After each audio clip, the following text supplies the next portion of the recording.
I found this lady who is like specialized in women's health, and she's been doing acupuncture for 20 years. And I went there and they just talk about everything. And we were talking about it at such a beautiful level. Like, she was asking me how my pain feels like at certain times in my life. So she was kind of seeing me as I had layers of pain, and we were like digging into those layers. And it was just, and I just think that she was also like a Reiki healer. So she was a healer and doing acupuncture, and she had like such a wide span of interests regarding female health in specific.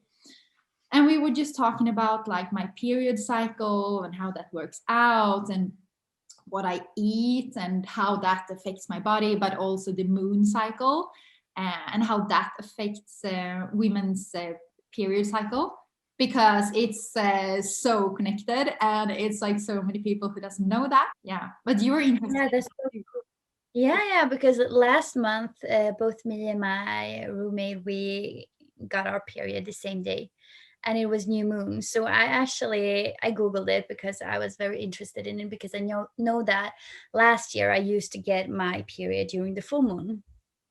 And there actually are like studies, scholars that have discussed and conducted research on this topic, like, and it shows that a lot of women, like the majority of women, they either get their period during the full moon or the new moon.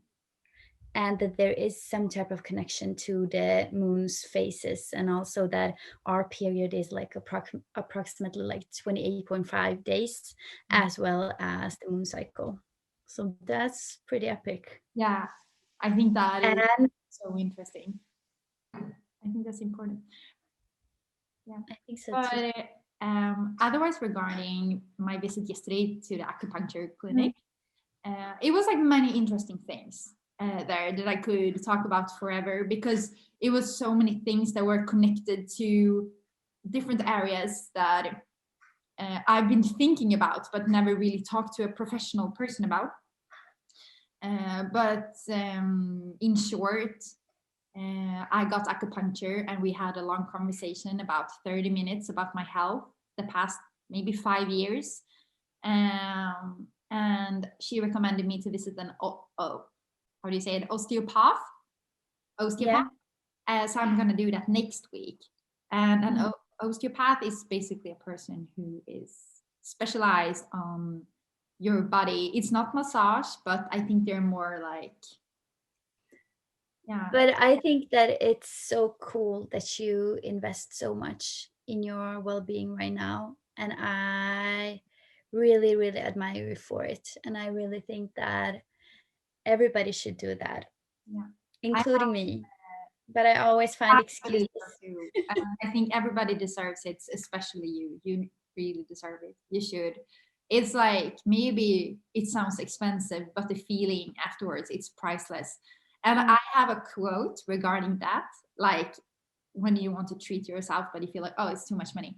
And I think that when you are generous to yourself, life is generous to you back. Like, I could spend 700 kronor or like 800 kronor on like a piece of clothing instead, or like a dinner at a restaurant. But maybe I skip one time and I go to the acupuncture clinic instead. And I think it's totally worth it. And like, if you haven't tried it, I think you should totally try it. Did she like do healing on you as well, or was it just acupuncture? I could tell that she was sensing my energy. And she also said that because when she was doing the acupuncture, she was holding her hands above my head like this. And she didn't really touch it. Like, sometimes she was like pressing some points, but I could feel a huge energy between her hands and my face. So it was like magnetism or something like that. I don't know how to explain it, but I could really feel her hands and her breath and her energy and her soul, her spirit. Like, it was, and it's like an extremely pleasurable experience.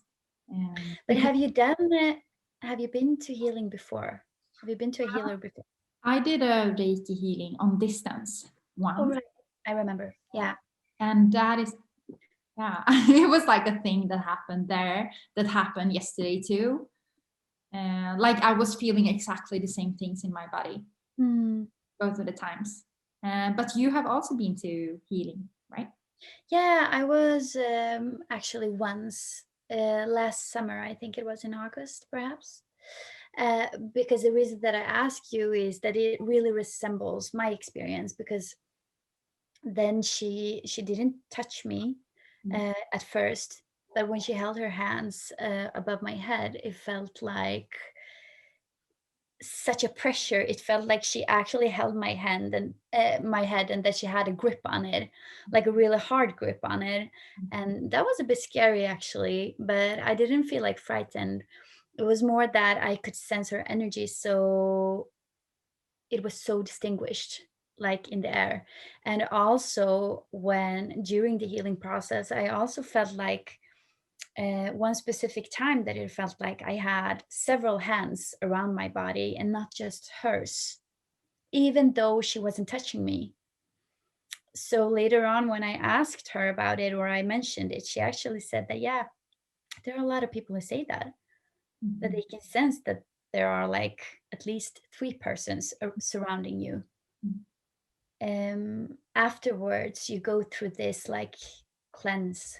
So I actually got a little bit cold a few days after, and she said that it was totally normal. Like when you do healing or when you go on healing, then you always get a cold afterwards. That So is pretty did common. you like sneeze or what was your Yeah, symptoms? yeah. I had like headaches for several days, and I had a cold like in my body. I felt that I wasn't 100%.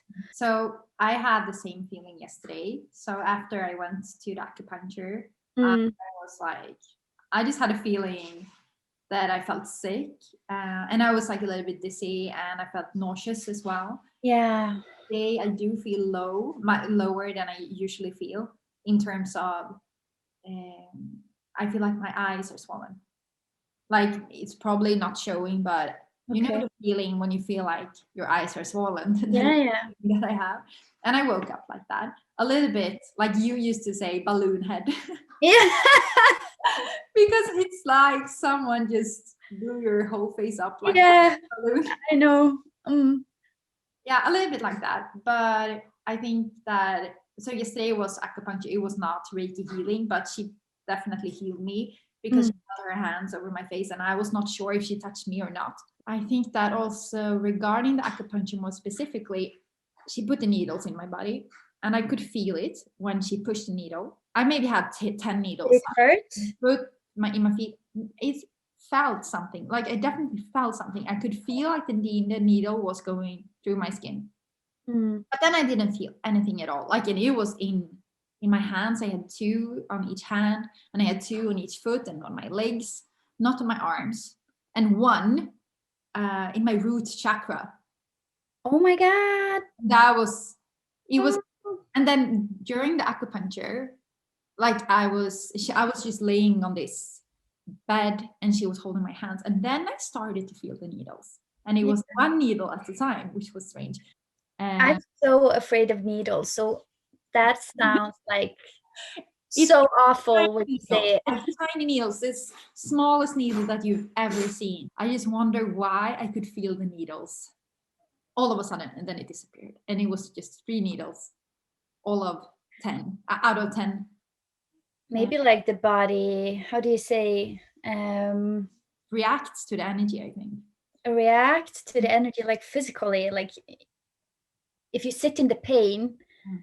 maybe eventually it goes away because the body understands that it's not something dangerous, like Yeah. it'll go in so far into the skin, I guess. But it sounds like she had so many expertise areas. Like she was a healer, she was asking you about everything, like specifically.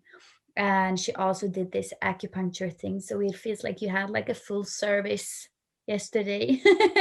And And you so also, interested in other part as well. So I just feel like for me that was beneficial that we could talk about yeah, the holistic perspective.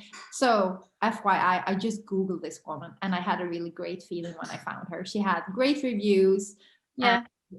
it was just interesting to me that she had a holistic perspective on health, and she was specialized in women's health and headache. I had this feeling afterwards that I just want to take care of myself. I just want to fulfill like my mission that I have right now to take care of myself and like be the best version that I can in every possible way. Do you have like a long-term mission? I don't know. I don't think so. I think everything right now in my life, it's short term. So maybe like 1 year ahead. Yeah. How are you thinking about that? Yeah, I don't know actually, because I have always planned like very carefully and long term, like regarding everything in my life. You know how I've been always like very structured. Yeah. And then the last two couple of years, I just ditched the whole idea of having like this long term life plan regarding how I want to live and what I want to do, because I realized that everything is like constantly changing. Like the energy is constant change. That's how we people work. That's how everything works. And what you planned 5 years ago and maybe attain today, maybe it's not as attractive to you today as it was 5 years ago. So I'm actually like trying to live more short term this time, like trying to feel in like what makes me happy, what do I want to do next, and where do I want to be. So no, actually I don't have too many like long term plans.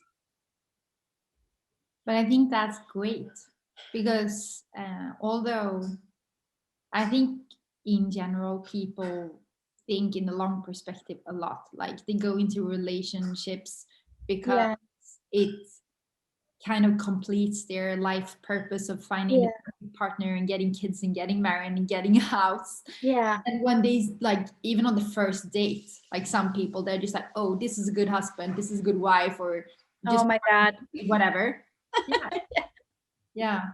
And I think that ruins true happiness. Like that very thought is ruining happiness because I think happiness is in every moment.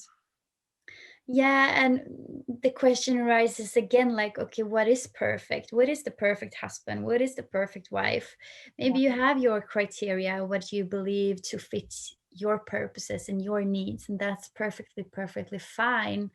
But I think like one big problem emerges when you try to fit one person into your box of criteria, because then you get this, you have this person. If we move on to like dating, you have this person and in front of you, and you also have this ideal version in your head of how you want this person to be. And I think that if you constantly live with the idea of this ideal picture of a person, or not even your dating partner, it can be a job, or it can be a place you want to live in, or a place you want to travel to, well, then you have these expectations that may disappoint you in the end, right? Yeah, and then also you concentrate so much on the goal that you miss out on the journey Exactly. because I So think the true. journey is the purpose. Yeah, that's so true. And by just enjoying the ride, like life is already perfect. Yeah, and that's a bit like what mindfulness is about, right? Mm. Even though I think it was like Deepak Chopra who said like living like a mindful person, the term mindfulness is actually extremely wrong because mindfulness actually means being mindful of Yeah. your awareness, while actually staying like in this mindful um, state of mind means that you lose that sense. You Yeah. are not mindful, you are actually just aware, So intelligent. right? Yeah. Yeah.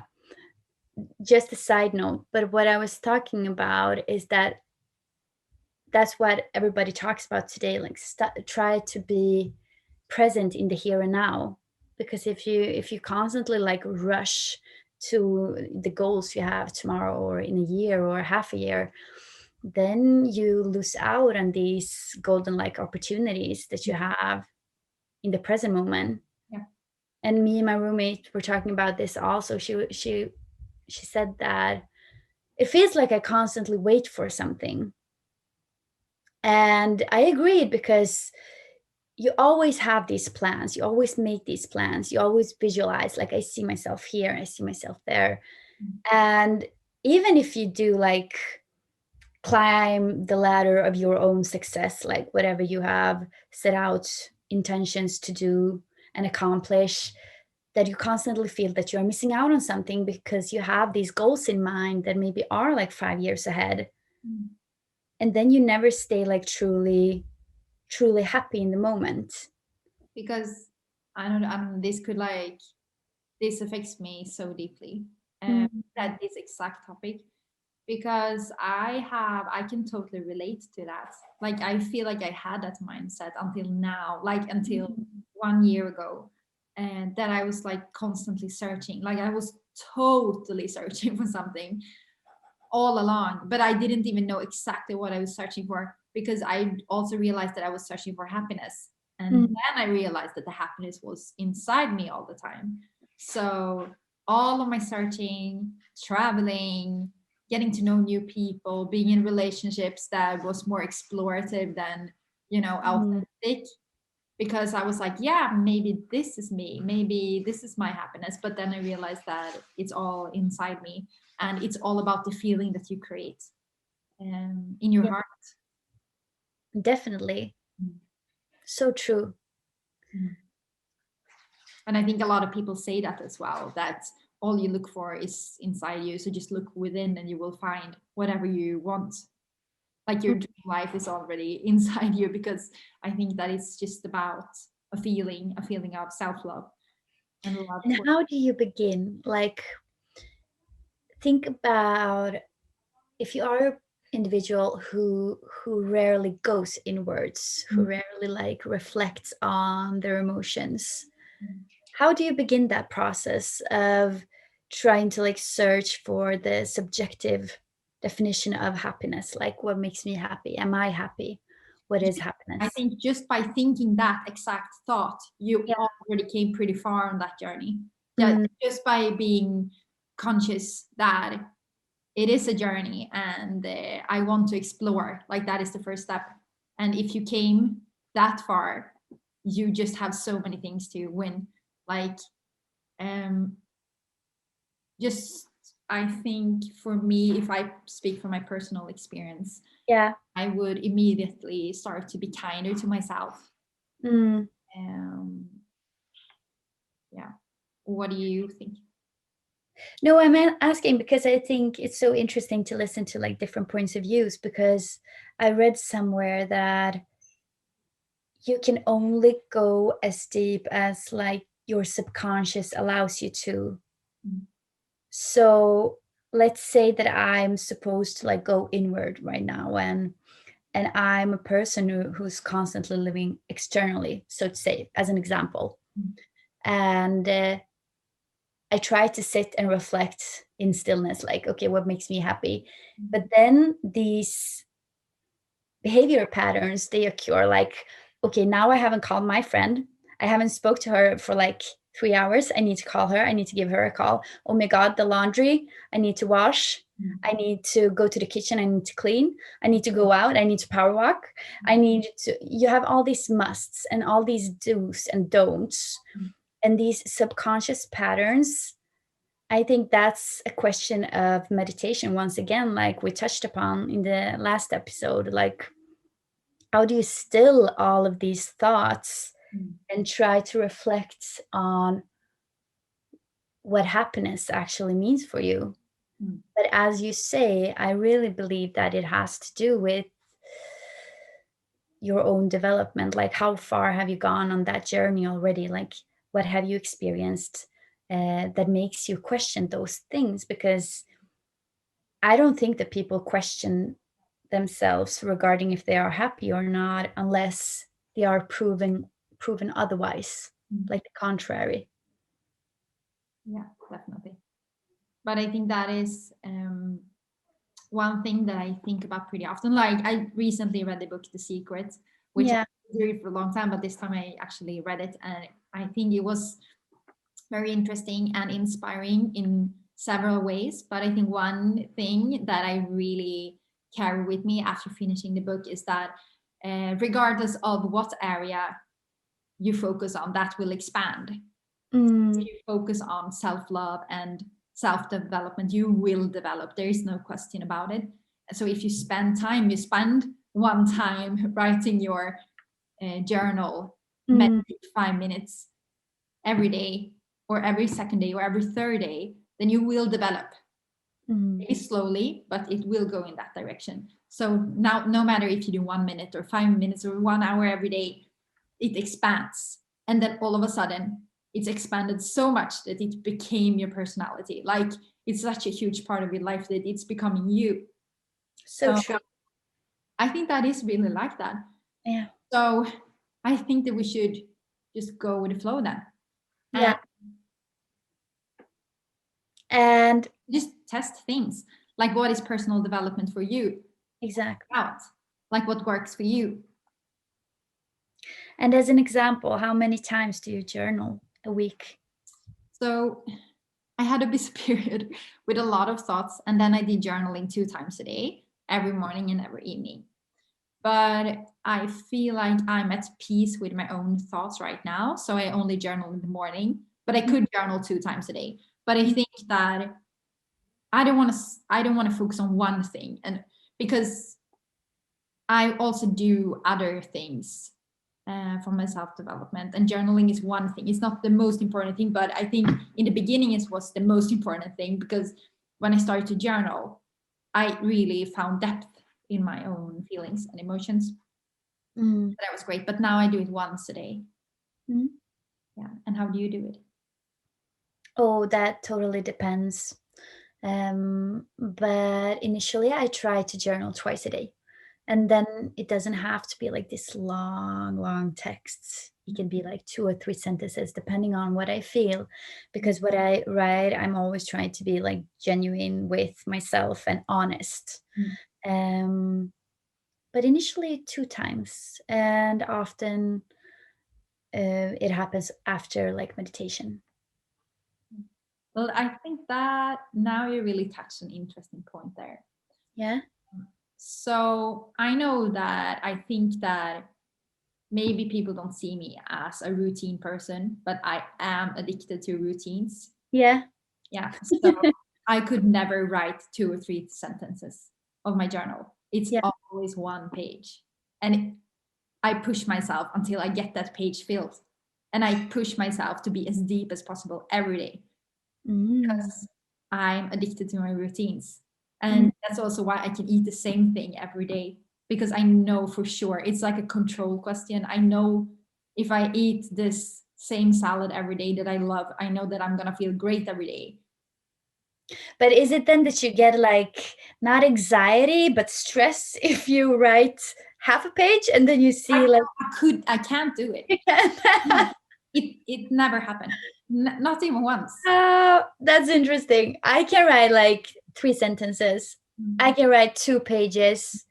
I can write like an initial paragraph on 1 page, and then I continue another day on the same page.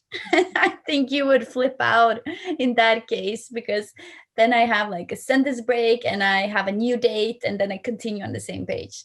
I don't have any structure regarding journaling at all. I just write what I feel, and then I'm like, okay. I think that's great though. But I was born, pushing. I think I always pushed everything in my life. I need to push it to maximum. Like, I just do it. And I don't know if it's me or if it's like something it's like a coping mechanism. Yeah. Or if it's like a bad habit or if it's a good habit. But I'm also like, I like to run exactly the same way every day. Like, I had this thought that like, you wouldn't even believe me if I said that I'm when I'm going for a run, I'm going the precise the same way, and it's a strange way. It's like this, but I do exactly like I could do that or that, but I'm doing exactly the same. Yeah.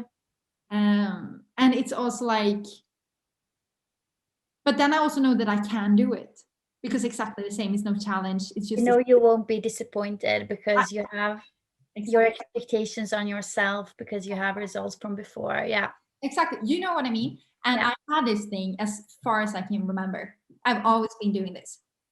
Mm, And that's why I do exactly the same thing every day. And I think it's bad in terms of that I should probably connect with myself and mm, decide what do I feel like today. But instead, I just do exactly the same. mm.